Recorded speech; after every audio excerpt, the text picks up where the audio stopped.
Good. I put tea all over my shirt. Hey everyone, it's me, Lisa, and I'm coming at you with another book review. I think that I've gone into some kind of streak of books that were super hyped that didn't deliver as much for me, but none of them was as bad as the one that we are reviewing this week. And I will explain why. So without any further ado, let's get down with the review.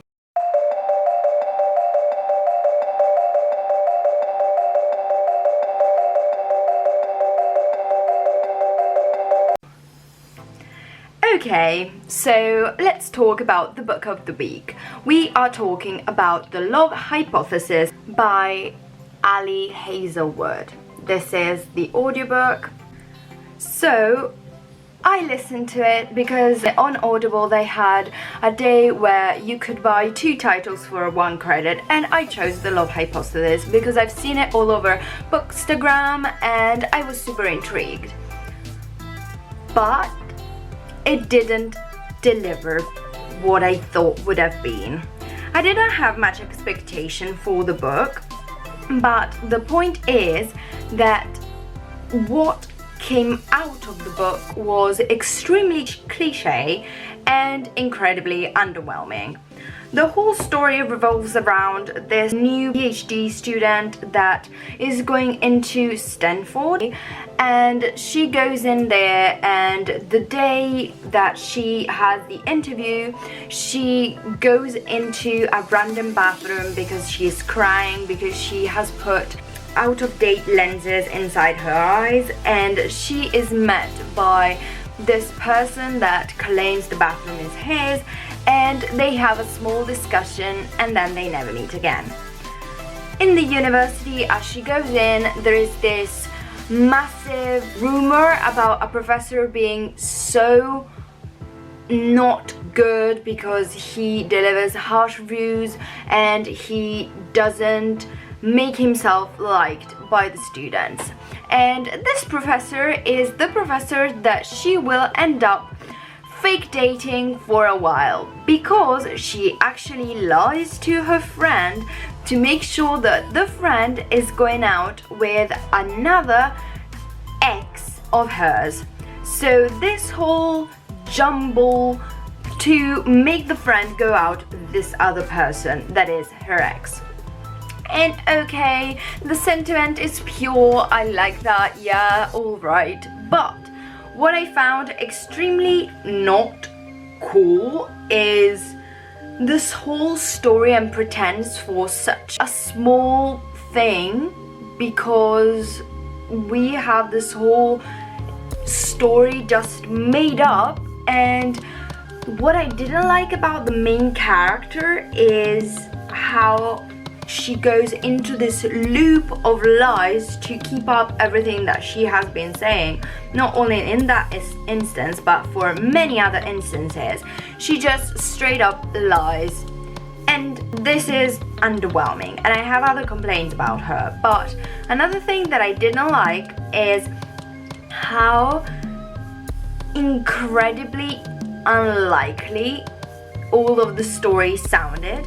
And I get it because it's a romance, it's a fantasy, but at the same time it's so unlikely that a professor would actually back you up in such a childish pursuit of love. Or maybe I didn't have those experiences, but I absolutely think that they are quite unlikely.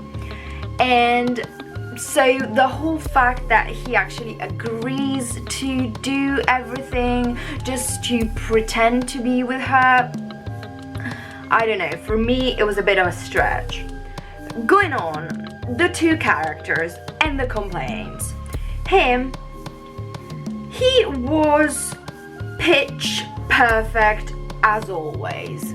It's the muscular 30-year-old guy that is incredible, and when you see him shirtless your jaw is gonna drop. And okay, it makes sense because they exist, But at the same time, I'm so tired of going into every single book with this expectation of having the perfect guy all over the place.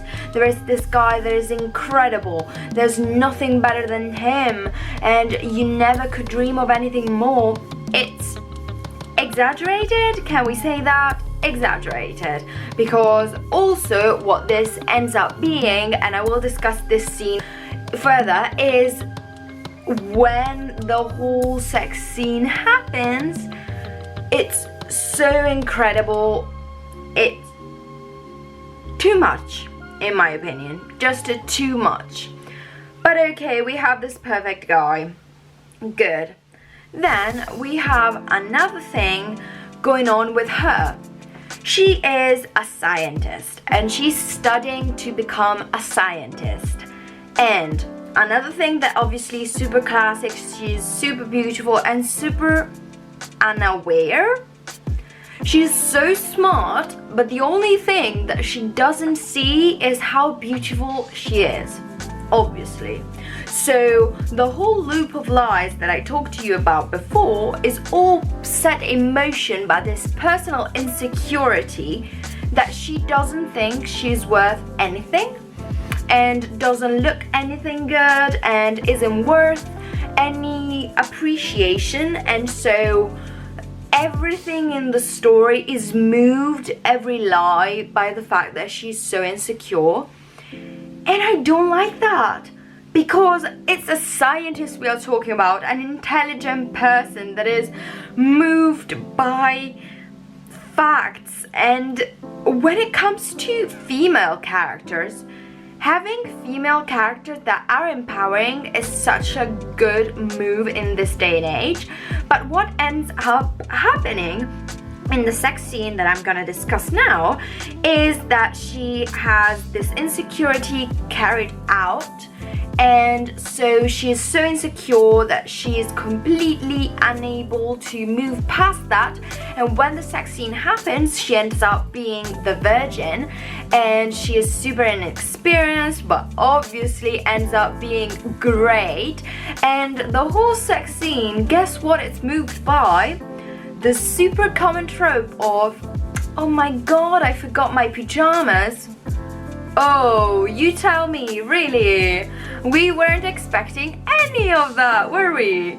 So, I don't know, it really made me feel such a really emotion. It's just such an overseen thing. And obviously she forgets the pajamas, she's super insecure. The male promptly is not insecure, he has had other stories and everything, which okay, that's likely, but he comes to the rescue and explains to her what she has to do, and everything ends up being great because they have the best sex of their life in that new fashion that I'm discovering and I'm pretty disgusted by, of the over-detailed kind of thing. I've read Verity by Colin Hoover, then I've read House of Sky and Breath by Sarah J. Maas, and now I've read this one. And in all of those reads, there are sex scenes that are over-described.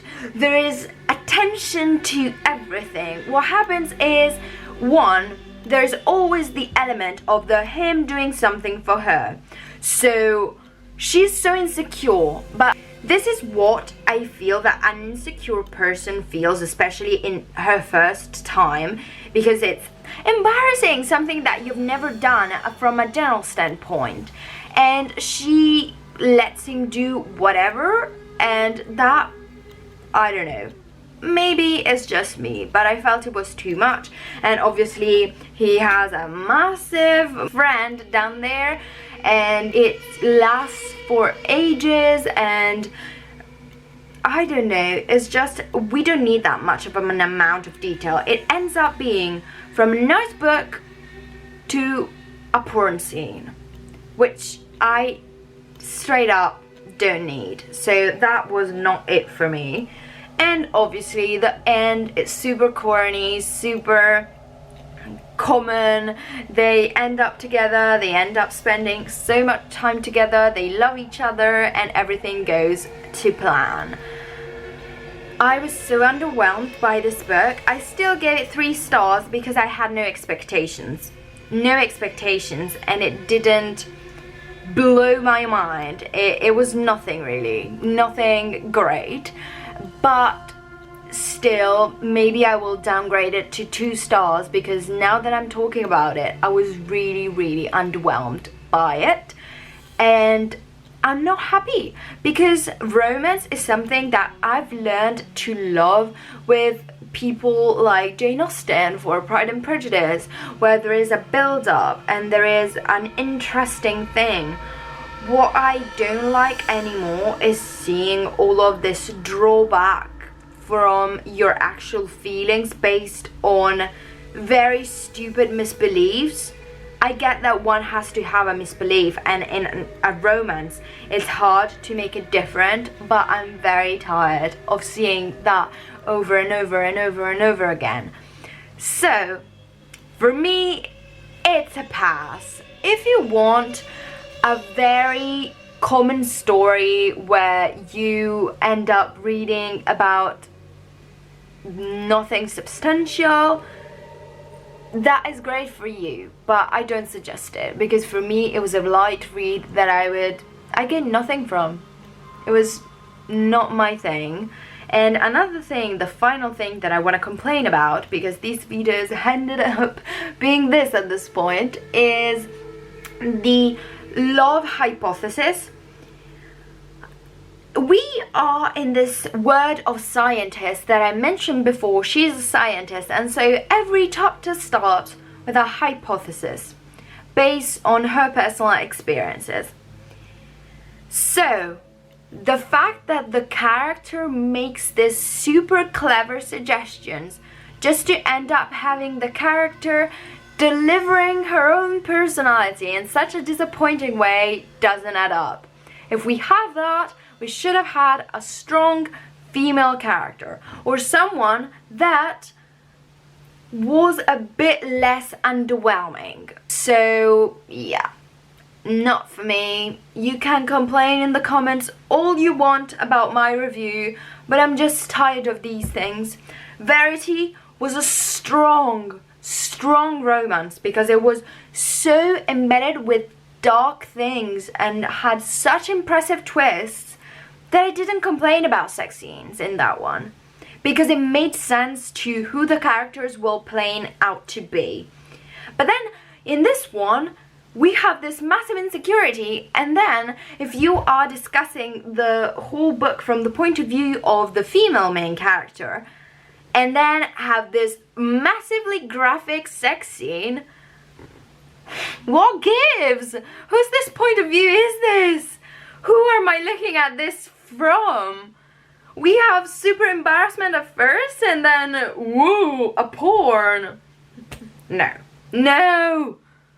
So I'm so sorry that these videos always end up being rambling complaints, but this is what I'm feeling at the moment. So please, if you have any good recommendations, something that is not corny, quirky, or overly seen, please leave it down in the comments below. I need a good read. I need that.